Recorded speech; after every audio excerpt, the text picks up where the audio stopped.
Humans have always attempted to find a way to live longer, and for the most part we've succeeded, expanding our lifespans from just 30 years old up to almost 80 years present day.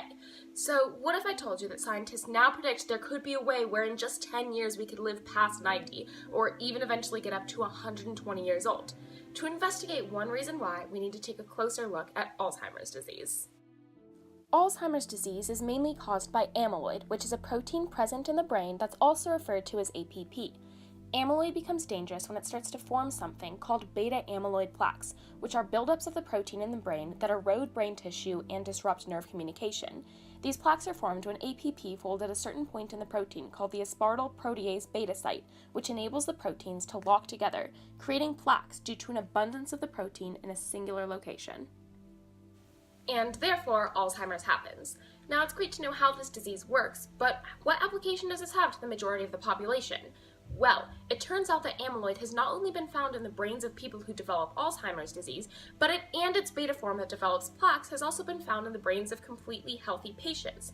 Amyloid has been found now to not only cause Alzheimer's disease, but to also contribute to cognitive decline in general, which we all experience as we get older.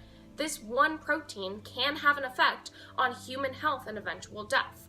So now that we have this knowledge, how can we apply this to increasing the quality of life by decreasing dementia in people as they get older, and as well as just increasing the lifespan in general? Well, it turns out the answer to this lies in a study of the neurological connection of the brains of Icelanders. In this study, it was found that a substitution coding mutation called A673T near the aspartyl protease beta site caused a different fold to occur, therefore resulting in less buildup of amyloid. Think of this like Legos. If they all form the right way, you can click them together into blocks that would pack a lot of them into one location. However, if they switch forms or try to lock together in a different way, it won't work. They don't stick together, there are more gaps, and therefore there are less Legos in that one space. There are two main ways that this could be used to help the general population.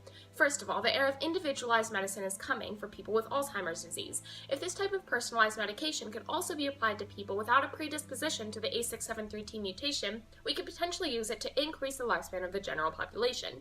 Second of all, doctors have recently found that there is a way to edit the DNA of a human embryo through a process called germline editing. If further research could be applied to this, and to show how it could also affect substitution mutations, then we could potentially apply the A673T mutation to the world.